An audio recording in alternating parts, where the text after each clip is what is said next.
பவித்ரா, பெரியார் மீது சர்ச்சைக்குரிய அவதூறான கருத்துக்களை பேசியதாக நாம் தமிழர் கட்சி ஒருங்கிணைப்பாளர் சீமானுக்கு எதிராக நீலாங்கரையில் இருக்கக்கூடிய அவரது வீட்டை முற்றுகையிடும் போராட்டத்தில் பெரியாரிய இயக்கங்கள் தற்பொழுது ஈடுபட்டு வருகின்றனர். போராட்டத்தில் ஈடுபட்டு வரக்கூடியவர்களை போலீசார் முற்றுகையிட அனுமதிக்காமல் ஒரு 500 மீட்டர் தொலைவிலேயே போராட்டக்காரர்களை போலீசார் கைது செய்து வருகின்றனர். குறிப்பாக இந்த போராட்டத்தில் சீமானின் உருவ பொம்மையை எரித்து அதே போல சாலையில் அமர்ந்தும் உட்கார்ந்தவாறும் தர்ணா போராட்டத்திலும் போராட்டக்காரர்கள் போராட்டத்தில் ஈடுபட்டு வருகின்றனர். இருப்பினும் கூட போராட்டக்காரர்களை தொடர்ச்சியாக கைது செய்யும் நடவடிக்கைகளில் போலீசார் ஈடுபட்டு வருகின்றனர். சிறிது நேரம் சீமானுக்கு எதிராக கோஷங்கள் எழுப்பியதை தொடர்ந்து முற்றுகைக்கு அனுமதிக்கப்படாமல் பாதியிலேயே தடுத்து நிறுத்தப்பட்டு போராட்டக்காரர்கள் போராட்டத்தில் ஈடுபட்டு வருகின்றனர். இந்த கிழக்கு கடற்கரை சாலை நீலாங்கரை சாலை முக்கிய சாலையாக இருக்கிறது.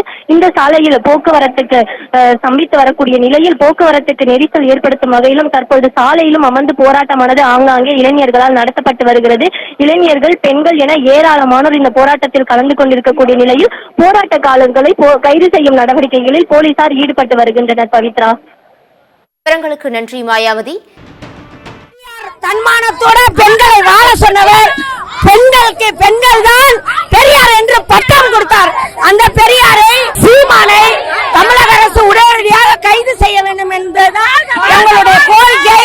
50-60 கேஸ் போட்டோம், இதுவரைக்கும் தமிழ்நாடு கைது செய்யவில்லை. தமிழக அரசு கைது செய்யா தமிழகத்தில் இருக்கக்கூடாது.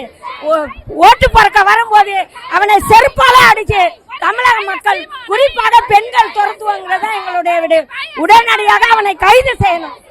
நாம் தமிழர் கட்சியினுடைய ஒருங்கிணைப்பாளர் சீமான் அவர்கள் தந்தை பெரியாரை, தமிழ்நாட்டின் தலைவரான தந்தை பெரியாரை இழிவுபடுத்தும் விதமாக ஆதாரமற்ற பொய் புழுகுகளை அவதூறு பரப்பி வருகிறார். இதற்கிணங்க அவரை சும்மா விடக்கூடாது. தமிழ்நாட்டின் தந்தை பெரியார் சமூக நீதிக்கு வித்திட்டவர் தந்தை பெரியார். இதனை கண்டித்து இன்று பெரியாரி உணர்வாளர்கள் கூட்டமைப்பில் பெரியாரின் பெண்களும் பங்கேற்று சீமானின் நிலத்தை முற்றுகையிடுவதற்காக கூடியிருக்கிறோம். எரிமலையை எச்சில் துப்பி அணைக்க பார்க்கிறார் சீமான் அவர்கள். இவருடைய பருப்பு தமிழ்நாட்டில் வேகாது. சீமான் RSS பிஜேபியின் கொள்கைகளை பரப்புவதற்காக அதனுடைய அடிவருடியாக கைகூலியாக தொடர்ந்து செயல்பட்டு வருகிறார். நாங்க பெரியாரின் பெண்கள் அமைப்பில் இருந்து வரோம். அதனால சீமான தமிழ்நாட்டு மக்கள் இடம் காண்பார்கள். சீமானுடைய பருப்பு தமிழ்நாட்டில் வேகாது. சீமான் மன்னிப்பு கேட்க வேண்டும், பகிரங்கமாக மன்னிப்பு கேட்க வேண்டும். தமிழ்நாடு அரசு சங்கி சீமானை கைது செய்ய வேண்டும் என்று வலியுறுத்தி கேட்டுக்கொள்கிறோம். காங்கேயத்திலிருந்து வரங்க. நாங்க பெரியார் பெண்கள் அமைப்பிலிருந்து மற்றும் புதுச்சேரி இளைஞர் முன்னணி அமைப்பிலிருந்து பேசுறோம். ஒரு கட்சி தலைவரா இருந்துட்டு அவர் என்ன பண்ணிருக்க கூடாது, தப்பான கருத்துக்களை பரப்பிடுறாங்க. அப்படி பரப்பி இருக்க கூடாது.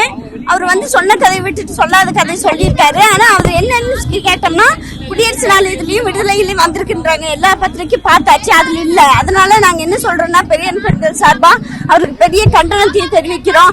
ஆதார் கேட்டா எதுவும் இல்ல அப்படின்னு சொல்றாரு. ஒரு கட்சி தலைவர் பொறுப்பில்லாத வகையில பேசியிருக்காரு. அதை சரி செஞ்சுக்க வேண்டிய தேவை இருக்குது அப்படின்னு சொல்லி பெரியார் பெண்கள் சார்பாக நாங்க மாபெரும் கண்டனத்தை தெரிவிக்கிறதுக்காக இங்க வந்திருக்கிறோம். அடுத்த கட்ட நடவடிக்கை அரெஸ்ட் பண்ணணும்னு சொல்லி தமிழக அரசுக்கு கோரிக்கை வைக்கிறோம். ஆமா.